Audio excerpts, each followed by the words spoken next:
Olá a todos! Hoje nós vamos continuar conversando sobre este livro aqui, Conspiração no Gênesis 6, como as sociedades secretas e os descendentes dos gigantes planejam escravizar a humanidade, e o assunto é a continuação do vídeo de sexta-feira, certo? Falso profeta, a gente vai falar sobre a parte 2, e esse assunto vai estar começando a ficar muito quente. Por quê? Vocês se lembram que um tempo atrás, num dos vídeos sobre este livro aqui, o autor ele diz o seguinte: agora, a partir daqui, deste ponto, a mensagem é para os santos? A mensagem é para os remanescentes, aqueles que vão ficar? Pois bem, neste ponto aqui, a gente vai começar a entender um monte de coisas. Tem uma palavrinha que a gente vai ver aqui, que eu já tinha visto, eu falei, passou batido, bobagem, e quando ele chega aqui, ele faz já o primeiro comentário, eu falei, uau, o que isso significa essa palavrinha? E de repente ele tem um capítulo inteiro, a gente vai falar sobre isso hoje.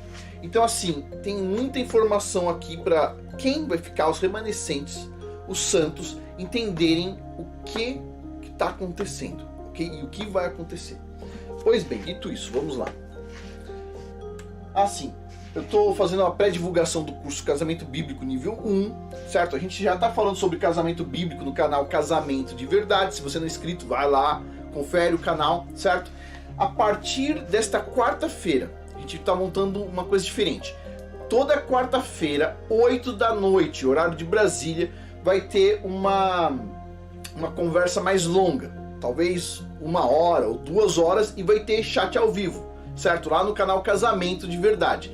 Vai ser um assunto interessante, a gente vai fazer umas coisas interessantes, vai ser uma forma de apresentar as coisas diferentes. Vamos deixar um negócio mais interessante.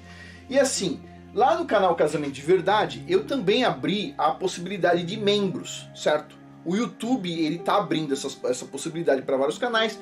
Aqui no canal Ciência de Verdade eu não abri essa opção, porque não senti necessidade de abrir essa opção aqui, mas eu abri lá. Por quê? Porque os canais que têm essa opção crescem mais, então eu tô querendo alavancar aquele canal especificamente, né? É um assunto muito interessante, eu acho que é um assunto importante. Pois bem, então tem muito conteúdo lá, e este curso aqui, ele vai estar disponível de 2 formas, para quem tiver interesse. Ele vai estar disponível na área de membros de curso, que custa $7 por mês, muitas pessoas já são inscritas, né? E assim, a gente já está, quer dizer assim, muitas pessoas, eu digo, no nível assim, não está mais crescendo, tipo assim, as pessoas já não estão com muito interesse. Mas quem tiver na área de membros, ainda a gente vai fazer divulgação aqui mais, talvez 1 mês ou 2, quem tiver lá vai ter acesso a esse curso também, e quando a área de membros fechar, daqui uns 2 meses, quem tiver lá vai continuar lá, tranquilo. Vai ter um monte de curso, tem todos esses cursos aqui com preço fixo. Só que o número de cursos está ficando muito grande, então assim, não dá para deixar aberto para sempre, certo? Então eu vou fechar e depois eu apresento curso por curso, um por vez. Mas quem tiver lá vai estar pagando o mesmo valor durante um bom tempo aí, $7 por mês, tem todos os cursos, incluindo este aqui, curso do mês. E no mês que vem ainda tem outro curso que vai ser muito legal, que eu já estou muito animado, que é o curso de especiarias, o curso de temperos, basicamente. Pois bem, e este curso especificamente aqui também vai estar disponível para os membros do canal Casamento de Verdade. Tudo que eu for falar sobre casamento vai ficar disponível lá também, certo? Para os membros do canal. E a parte de discussão a mais aberta de casamento, que é a parte principal do canal, vai ter aberto para todo mundo normalmente. A única coisa que vai ter a mais lá para os membros é este curso aqui, que eu vou deixar disponível lá também, certo? O resto é tudo normal. Ninguém precisa ficar preocupado, tá? Só o curso aqui que vai ter a mais lá. Pois bem, dito isso, vamos lá. Vamos para a parte interessante. Olha só, a gente já estava falando, então, sobre o Islã, certo? Pois bem. Aí ele diz o seguinte: agora, o hermetismo e o sabianismo exerceu uma influência extraordinária sobre o Islã desde a sua incorporação. Na verdade, Baigent e Leite afirmam, por má orientação intencional, que o ensino islâmico reconhece outros profetas religiosos e seus ensinamentos, desde que sejam de um livro. Abre aspas aí, de um livro. Ensinamentos desde que sejam de um livro, ou seja, incluindo profetas como Yahusha, Moisés, Buda e o Zoroastro.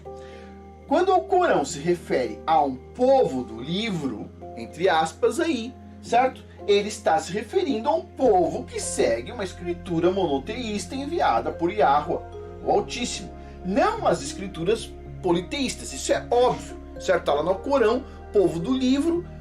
Então, pessoal, o povo do livro, o que é? Monoteísmo. Só que os filósofos que se infiltraram lá dentro do tal do islamismo falaram, não, todo mundo que tem um livro aí, todo profeta que tiver lá é profeta e acabou. A gente vai ver o que ele vai dizer aqui. Por outro lado, a filosofia muçulmana, então, está diretamente associada a quem? A Hermes, que é conhecido na tradição islâmica como Idris ou Enoch. Mas, novamente, Idris do Alcorão foi registrado como um profeta monoteísta com as escrituras. Filosofia, a gente vai falar um pouco sobre filosofia. Então vamos lá. Filosofia, o amor pela sabedoria, deriva do grego philéu, amar, e de sofia, sabedoria, amar a sabedoria. E se esforça para desenvolver uma visão de mundo consistente e um modo de vida baseado em um zelo peculiar nas artes, ciências ou qualquer ramo do conhecimento, como as 7 ciências sagradas, certo? Neste caso aqui, quem está aqui é o tal do Idris, que na verdade é uma representação de Hermes, certo? Pois bem, e aqui com os halos em volta aqui, que na verdade esse capacete aí é o sol atrás deles. Bom, concluindo-se então que a filosofia é superior às ciências particulares. Ela é o seu árbitro dedicado a harmonizar e unir as ciências. A filosofia muçulmana e o hermetismo descendem de quem? Do Enoque o Mal. Portanto, a filosofia árabe não é monoteísmo islâmico. A filosofia muçulmana é politeísmo, misticismo, que invadiu o mundo islâmico por meio dos sufis, ismaelitas e outros cultos do Oriente Médio. Então vamos lá. O livro em si, o Alcorão, ele é totalmente compatível com a Bíblia. Ponto. Não tem nada demais, segundo ele está mostrando aqui. Ok, eu já li um pedaço grande dele, um pedação, e para mim parece muito parecido. Agora, qual é o ponto aqui? O ponto é que ele diz que o Islã, ele na verdade, ele foi invadido e está controlado por uma filosofia que entrou lá dentro, certo? Essa filosofia não é o que está escrito no livro ou Corão. É uma coisa que foi colocada em cima do livro. E essa filosofia é politeísta, ok? Inclusive, muitos muçulmanos gostam de apontar dedo para cristão também, né? Porque muitos cristãos têm um monte de estátua, essas coisas todas, e o pessoal fala, esses caras aí são todos idólatras. Só que o próprio muçulmano também não percebe que eles vão lá na Kaaba, em Meca, fazer o quê? Ficar andando em volta de uma pedra que caiu do céu. Isso aí também é idolatria, certo? Idolatria tá pra tudo quanto é lugar. Todo idólatra tem problema de identificar suas idolatrias, não é verdade? Pois bem, continuando aqui. Portanto, a filosofia árabe não é monoteísmo islâmico. A filosofia muçulmana, então, é o politeísmo, misticismo, que invadiu, então, o mundo islâmico.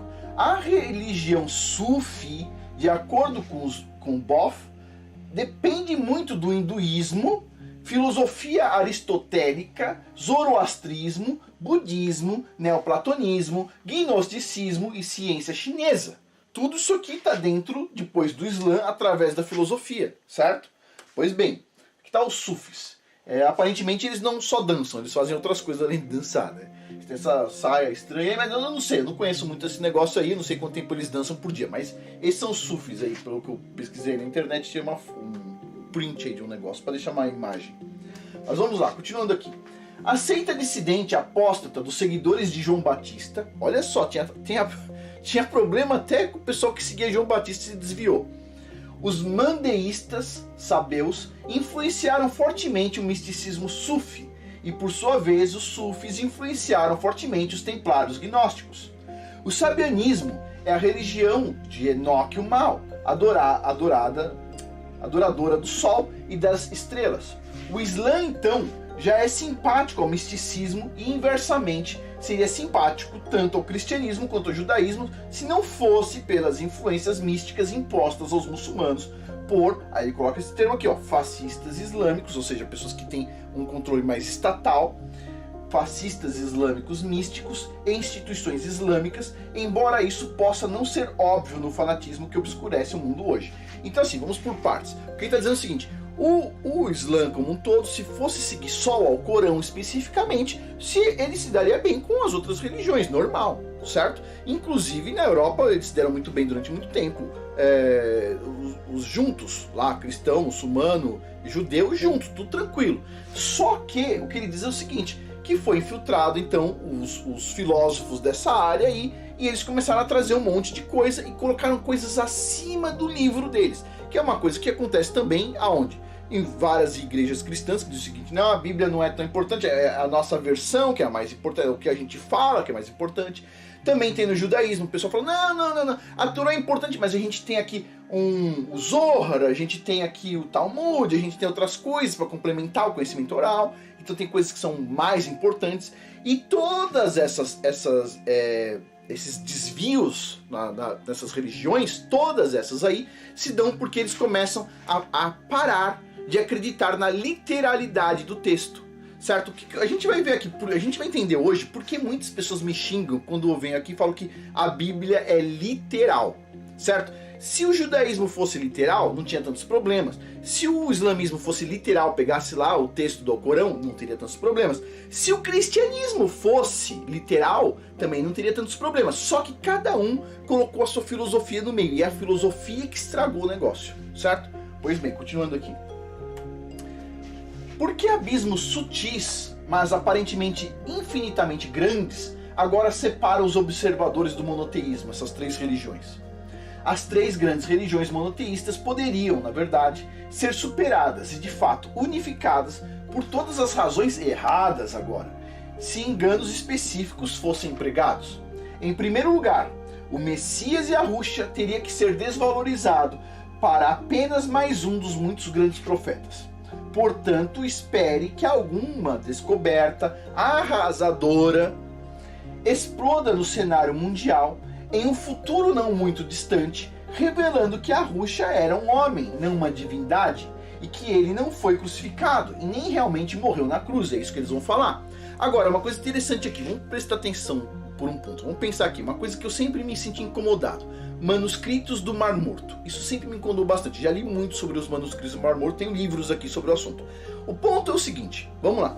Vamos imaginar o seguinte, o pessoal foi lá, descobriu os manuscritos e alguém está gastando uma nota para ir lá e juntar letrinha por letrinha deles e cada ano libera um pedacinho dos manuscritos do Mar Morto, não é verdade?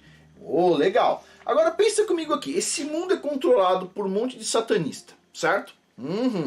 E esses satanistas que não gostam das religiões, basicamente estão financiando essas descobertas. Interessante, como eles são bonzinhos. E eles não só estão financiando isso, como eles contam para nós todos os anos o que eles estão descobrindo lá.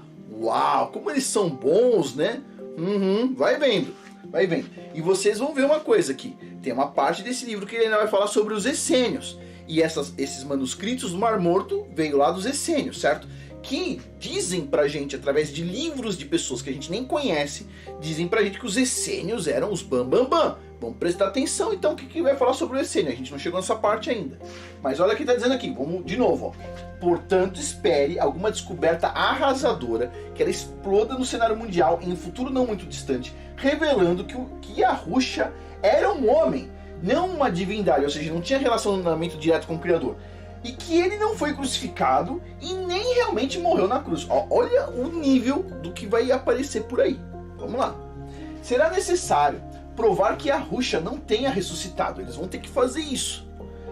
Um dos três deve avançar no processo de desvalorização, pois a Escritura ensina que o espírito do anticristo é negar Yahushua como o verdadeiro Messias, mas não necessariamente negá-lo como um ser histórico digno de nota. Então vamos lá, o que eles vão fazer, segundo ele está colocando neste livro aqui? Espera um pouquinho, não são minhas palavras. Ele diz o seguinte, que esses caras maus, eles vão ter que falar o seguinte, não, ele realmente foi uma pessoa histórica, eles não tem como negar que ele existiu. Mas foi um grande sábio, etc, tal, mas ele morreu, ele não ressuscitou, eles vão falar, ele ressuscitou sim. Eles vão dizer, ele não morreu na cruz, morreu sim. Ele não fez isso e aquilo, eles vão falar tudo isso aí. Vamos lá, continuando aqui. Olha só. Portanto, espere que Yahushua seja desvalorizado ao nível de ser apenas outro profeta. O falso profeta, surgindo deste cristianismo então despedaçado, apoiará de forma amotinadora a doutrina gnóstica e fascista islâmica que declara que Yahushua é mortal e não o Messias. E a gente vai entender o que é esse gnosticismo aqui. Vamos lá. O falso profeta declarará que Yahushua é um grande profeta, mas um profeta mortal e certamente não o Messias, eles vão falar.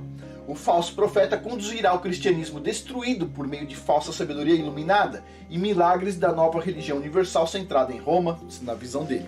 Então, por que ele está falando isso aqui? Porque, pensa só, o anticristo ele não pode invadir, se infiltrar na igrejinha da esquina com 30 pessoas e conquistar o mundo, que não vai rolar, percebe? Ele tem que pegar algo grande, ele tem que se filtrar em algo grande. Vamos pensando aí. Então me parece estar correto. Eventualmente, ele levará todos para o braço do anticristo, o falso profeta. Tudo isso será aceitável tanto para o judaísmo quanto para o islamismo. Ou seja, para o judaísmo dizer que Yahusha foi só um profeta, legal, ele era um profeta histórico, etc. Mas aí tudo bem, mas ele não era então filho de Deus, etc. Tá. Isso que eles vão falar, então beleza, eles vão aceitar. O islamismo a mesma coisa. Pois bem, qual que é o ponto-chave aqui? É destruir, fragmentar o cristianismo. Quando o Papa que estiver lá for falar esse tipo de coisa, vai falar, é verdade. O Papa esses dias acabou de falar que a evolução é verdadeira, percebe? Que o Darwin tá certo. O cara não entende, o cara acredita que a Bíblia é alegórica, basicamente, é isso que o cara acredita. Então vamos lá, continuando aqui.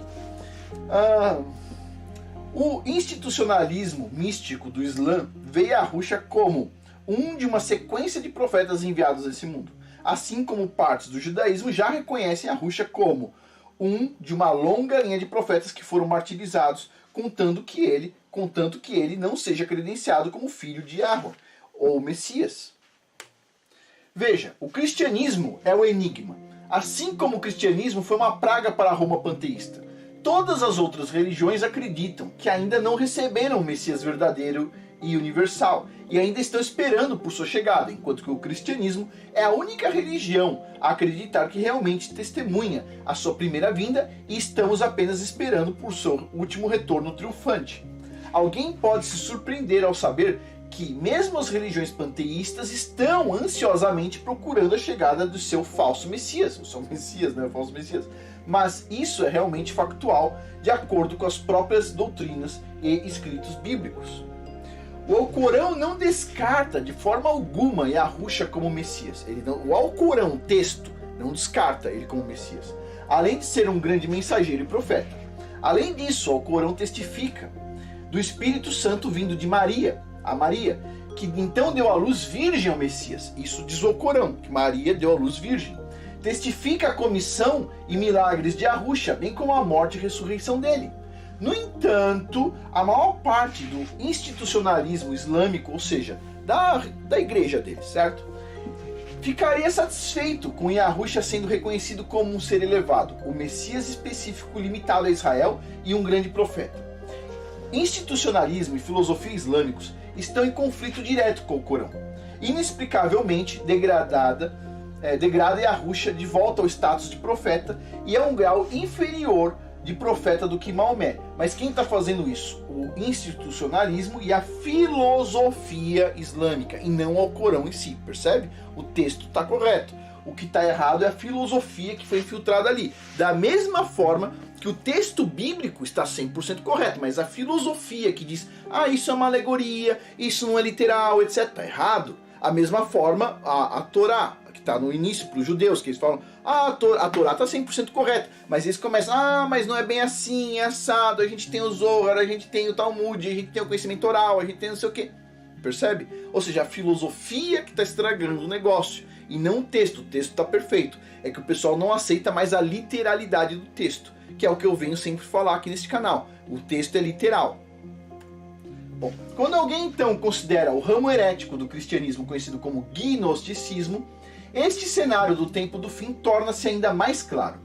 O gnosticismo é o ramo místico do cristianismo, sustentado por instituições modernas como a maçonaria e nutrido por organizações do passado como os Cavaleiros Templários, os Cátaros, os Maniqueus, os Bogamilos, os Reis Pescadores, Rex Deus, Priorato de Sião, os Essênios e outros.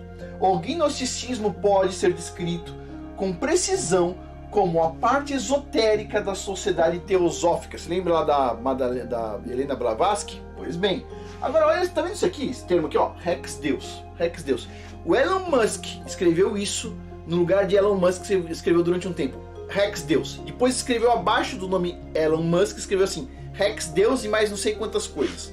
Agora, eu pergunto, o que é esse Rex Deus? Olha só que interessante, Rex Deus. Olha só aqui, que interessante, só um minutinho. Olha aqui, ó, sessão 5, a próxima sessão que a gente vai ler juntos aqui. Próxima sessão.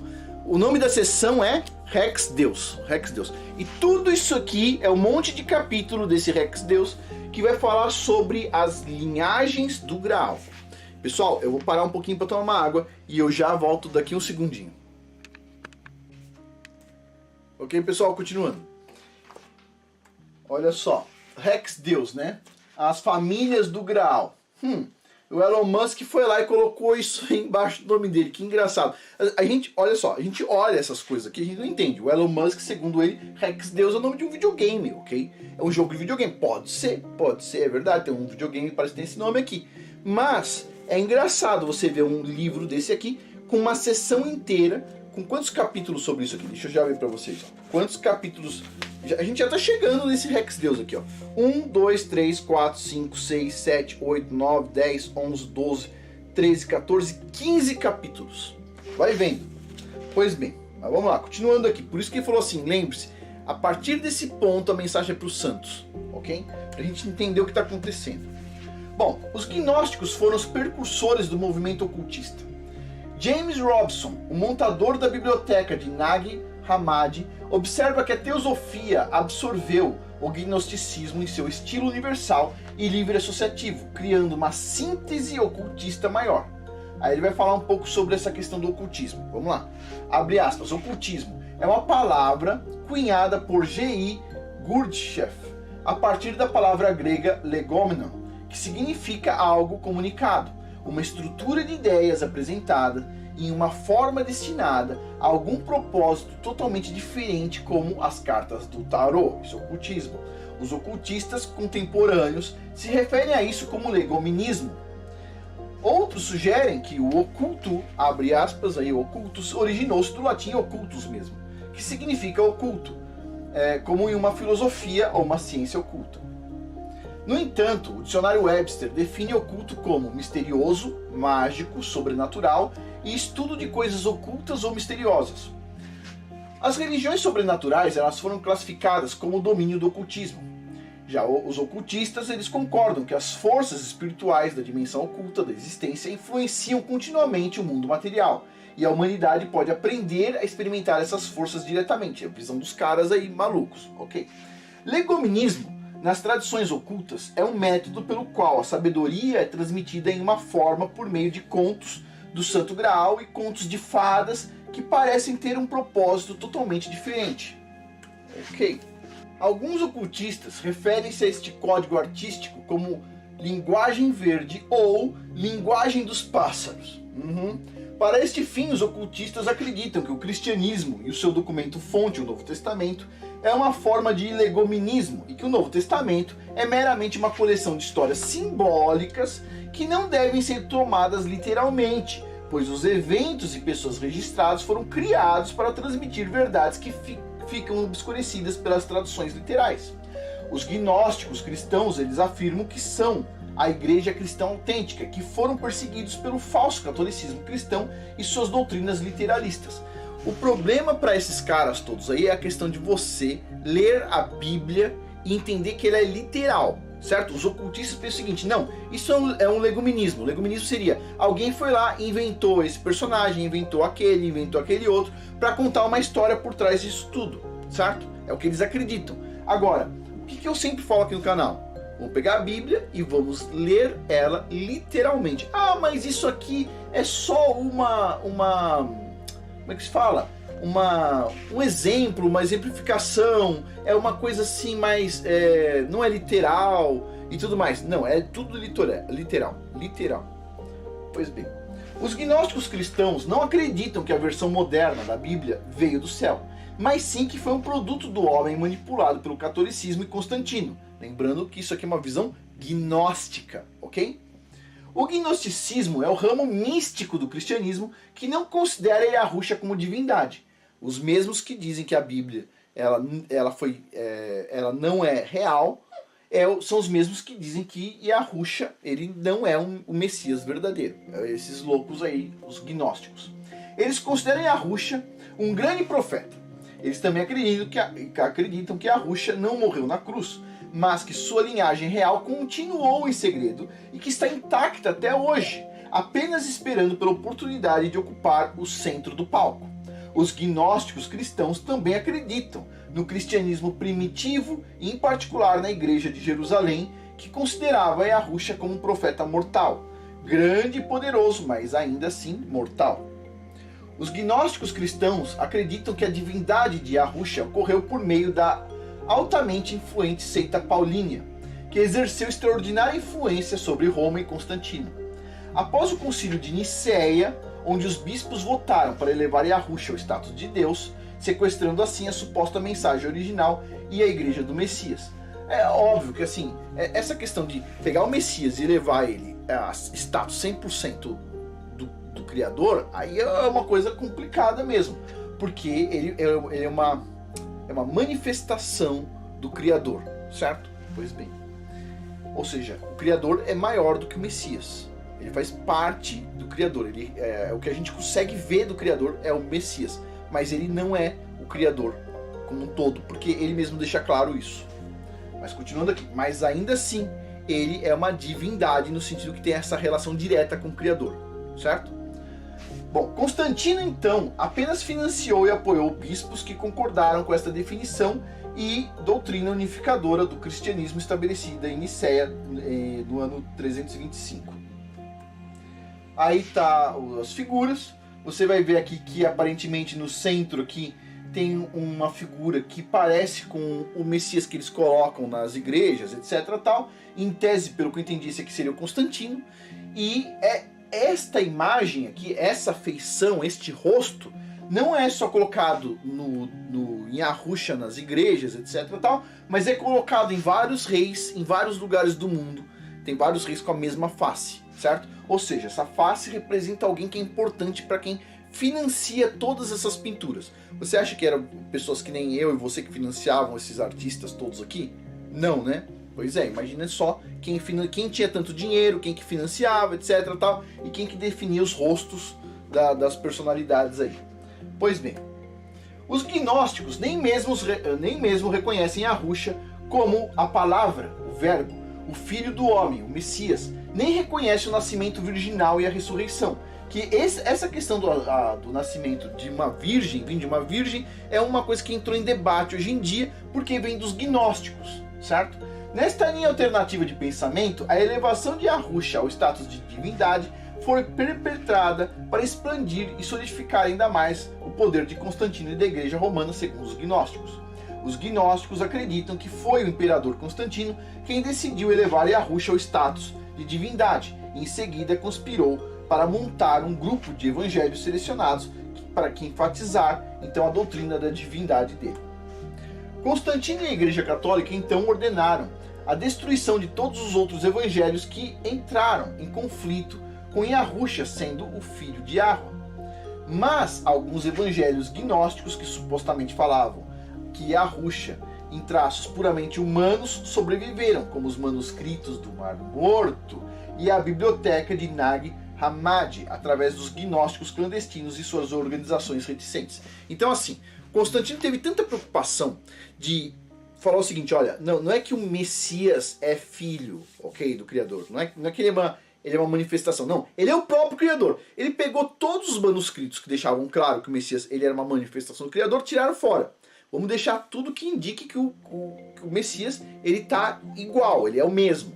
Só que sobrou um monte de manuscritos, principalmente lá no tal do Mar Morto, dizendo que o Messias não é nem filho, nem divindade, nem nada. Ele é um mortal, certo? Que é o que esses caras, os gnósticos, acreditam. Okay? Olha só. Também se pensa que esta forma secreta e espúria de cristianismo se infiltrou completamente na igreja mãe, o catolicismo, e está pronta para colocar seu próprio candidato em sua liderança. Você pode imaginar um papa que nega a ressurreição do Messias? Você pode imaginar? Pois bem, ele escreveu este livro aqui antes do Chiquinho, hein? Bem antes. Então, pode ser que não seja o Chiquinho, pode ser que seja mais pra frente. Mas a gente já vê aí que o cara, o Papa atual, o cara é basicamente darwinista. O que a gente pode esperar daí? A gente pode esperar muita coisa. Vamos lá. Só podemos estremecer com as doutrinas heréticas que tal pessoa imporia à igreja matriz. Mesmo assim, deve-se esperar que um herege gnóstico ascenda ao ápice do catolicismo, tornando-se papa, garantindo que o caminho ficará aberto para o falso profeta. O Papa Negro, como o pessoal chama, será, com toda probabilidade, o infame antipapa profetizado pelo católico Malachi. Agora, esse Papa Negro, o pessoal chama de Papa Negro, não não seria um Papa afrodescendente, e sim poderia ser o quê? Um Papa jesuíta, que por acaso a gente tenha por aí um Papa jesuíta andando nos cargos bem altos, né? Pois bem, continuando aqui, o que é mais horrível de se contemplar é que os gnósticos acreditam ter evidências para apoiar suas posições. A evidência deles, é claro, estará cheia de mentiras e enganos engenhosos, mas este é o plano diabólico pretendido. No momento certo, eles apresentarão as descobertas arrasadoras que pretendem destruir a corrente principal do cristianismo em sua alma e espírito.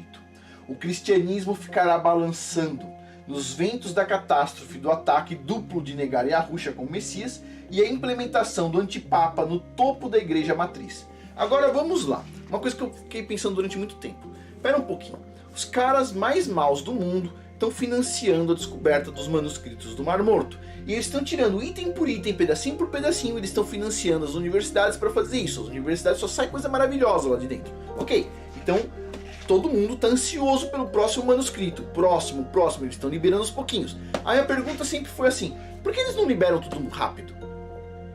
Por que eles não liberam? Ah, é verdade, eles têm que infiltrar pessoas dentro da igreja, eles têm que colocar um papa lá dentro, para ter o momento certo, específico. Eles têm que ter um controle absoluto para pegar aquilo lá e falar, olha só, por acaso hoje a gente descobriu aqui, ó, que o Messias realmente ele não morreu na cruz, ele não ressuscitou, essas coisas todas. Eles vão fazer isso aqui, certo? Ele está colocando aqui, para mim faz muito sentido o que ele está falando aqui. Vamos lá, continuando aqui. Ainda mais imaginando que tem tanto tempo pela frente. Lembra daquela profecia que diz assim, quando chegar o tempo do Messias voltar, ninguém vai estar esperando? Vai ser pouca gente vai estar esperando? Pois bem, continuando aqui. Todos aqueles que não estão profundamente enraizados, serão abalados até a alma de sua fé, com a maioria vacilando e em seguida caindo. É neste ponto que o falso profeta fará sua entrada no centro do palco, levando a mesma mensagem. Com sua falsa evidência, falso conhecimento e falsos milagres. Neste ponto, pode ser bom lembrar de 1 João, capítulo 4, versículos 2 a 3. Abre aspas. Todo espírito que reconhece que Yahushua veio em carne procede de Yahweh, mas todo espírito que não reconhece que Yahushua não procede de Yahweh. Este é o espírito do anticristo. Observe também, 1 João, capítulo 2, versículo 22. Quem é o mentiroso? É o homem que nega que Yahushua é o Messias. Este homem é o antimessias. Okay? Então assim, vamos por partes aqui. Então, antes de a gente concluir, o ponto é, o que ele está dizendo é que vai ter evidências vindo de universidades que são assim o lugar mais maravilhoso para sair evidências, certo? Financiadas pelos caras dessas famílias mais más do mundo, porque agora eles ficaram bonzinhos com o povo, certo? E eles estão financiando tudo isso para o quê? Para descobrir coisas só para contar pra gente, pro povão, nossa, como eles são bons. Eles vão contar o quê? Vão falar baixarias, como por exemplo, que a Virgem Maria não era virgem. Vão contar, por exemplo, que o Messias não ressuscitou, que na verdade ele ficou vivo, ele não foi crucificado. Vão contar essas coisas. E adivinha quem vai ter o carimbo de falar, é verdade? Pum! Adivinha? Precisa infiltrar numa religião bem grande, certo? Pois bem, e ele diz aqui que na visão dele é a igreja romana, certo? É o catolicismo, porque é uma igreja enorme, e se você quiser infiltrar alguém para fazer uma grande erro, você tem que filtrar onde? No grandão, certo? Você não vai infiltrar na igreja da esquina, não faz sentido nenhum. Pois bem. Bom, o próximo capítulo a gente vai falar sobre os discípulos da luz. Da luz, certo? E assim, tem muita coisa interessante antes da gente entrar no capítulo lá, Deus Rex. Que é um capítulo assim, que tem muita informação. Esse capítulo aqui, até terminar ele, ainda tem muita coisa boa. Olha só, deixa eu só mostrar para vocês rapidamente o que tem aqui ainda. Antes do Rex Deus. Olha, falsos profetas, discípulos da luz, fenômeno alien. A gente vai falar sobre isso ainda, certo? A mãe de todas as feitiçarias, o espírito do anticristo e a besta, o novo Nimrod e a tragédia do arrebatamento. O que será que ele vai falar aqui, hein? Pois bem, todo mundo já percebeu que não vai ter arrebatamento, certo? Todo mundo. A gente está discutindo aquele Phantom Time, todo mundo já percebeu que, tipo assim, pode ter séculos pela frente. Séculos antes do Messias vir. E o que a gente tem que fazer é fortalecer as nossas famílias, certo? E por isso que eu criei lá o canal Casamento de Verdade, onde a gente vai estar falando sobre casamento. E lembre-se, na quarta-feira, toda quarta, às 8 da noite, a gente vai ter uma conversa mais longa do que o normal lá nesse canal. E vai estar o chat ao vivo, ok? Pois bem, então assim, aguardo todo mundo lá de quarta-feira. Nessa primeira quarta-feira vai ser uma conversa mais longa, mas ainda eu só vou começar a contar o que vai ser de quarta-feira. Depois, nas outras quartas, a gente vai ter convidados. Vai ser interessante, pessoal. Pois bem, continuando aqui, finalizando. Bom, em breve vai estar disponível o curso Casamento Bíblico nível 1, Conquistando a Força da Harmonia. Vai estar disponível. Vai estar disponível aonde? Vai estar disponível na área de membros, para todos os membros. Quem tiver interesse, o link abaixo, ainda está link abaixo, certo? $7 por mês é um preço legal para a quantidade de curso que tem. Tem curso na área de negócios, tem curso produção de lenha, tem vários cursos interessantes. E, então completo aqui, curso de casamento bíblico aí, nível 1.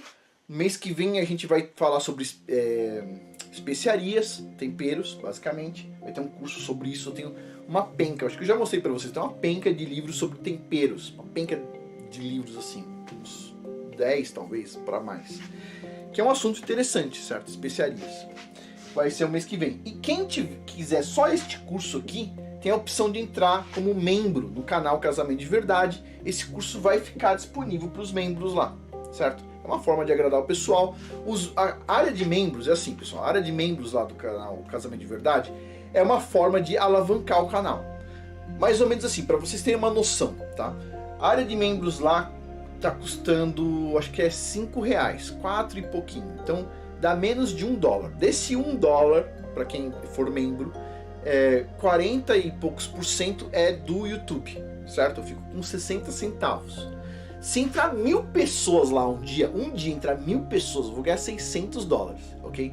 Não é muito. O que é? A ideia da área de membros é incentivar o YouTube a indicar o canal, certo? Tem várias formas de incentivar o YouTube a indicar o canal para crescer. Uma das formas que todo mundo já sabe que está funcionando bem é a área de membros. Por quê? Porque o YouTube ele dá prejuízo. Não sei se vocês acreditam nisso, mas o YouTube dá prejuízo para o YouTube.